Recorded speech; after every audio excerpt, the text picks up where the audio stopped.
Una de las características que podemos analizar de una función es si tiene algún tipo de simetría, en particular la que denominamos simetría par o simetría impar. Cuando la gráfica de una función tiene simetría par, es simétrica con respecto al eje de las y, es decir, el eje y es el eje de simetría, es una simetría axial. ¿Qué ocurre en este caso? Para un valor determinado de x tenemos el correspondiente y para el opuesto de x, es decir, menos x, tenemos que le corresponde el mismo valor de y. Es decir, y es igual a f de x e y es igual también a f de menos x. Si comparamos estas expresiones, como los primeros miembros son iguales, los segundos miembros también son iguales. Entonces se verifica que f de x es igual a f de menos x. Esto se debe verificar para todo x perteneciente al dominio de la función. Si ocurre eso, decimos que la función es par y la gráfica es simétrica con respecto al eje de las y. En el caso de la simetría impar, hay una simetría con respecto al origen de coordenadas.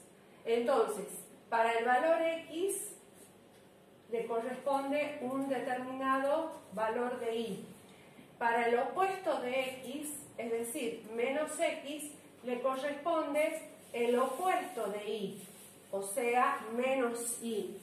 Entonces, tenemos que y es igual a f de x y menos y es igual a f de menos x.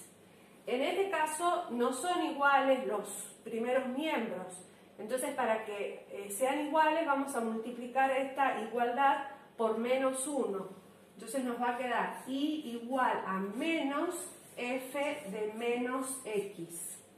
Comparando estas dos, como los primeros miembros son iguales, los segundos miembros también son iguales, nos va a quedar que f de x es igual a menos f de menos x. Si se verifica esto para todos los x del dominio de la función, decimos que la función tiene simetría impar. Es simétrica con respecto al origen de coordenadas. También podemos analizar el crecimiento o decrecimiento de una función. Por ejemplo, una función es creciente si su gráfica tiene esta forma, es decir, va subiendo a medida que la recorremos de izquierda a derecha, y podemos definir una función creciente si cuando x1 es menor que x2, como vemos acá, el x1 es una abscisa menor que la x2 y tenemos que la ordenada f de x1 es menor que f de x2, es decir, f de x1 es menor que f de x2. En ese caso decimos que la función es creciente. A medida que crece x, crecen también los valores de y. Para que una función sea decreciente, ¿qué es lo que ocurre?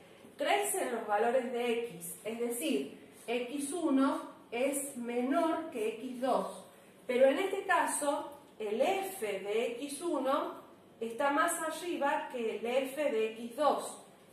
Se verifica entonces que f de x1 es mayor que f de x2. En ese caso la función es decreciente.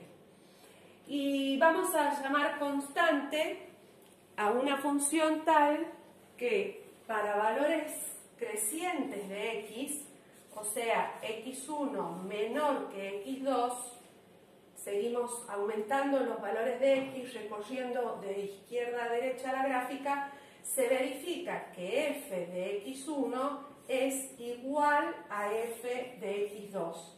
Estas tres características siempre se definen en intervalos abiertos, es decir, hablamos de función creciente o decreciente o constante en el intervalo AB.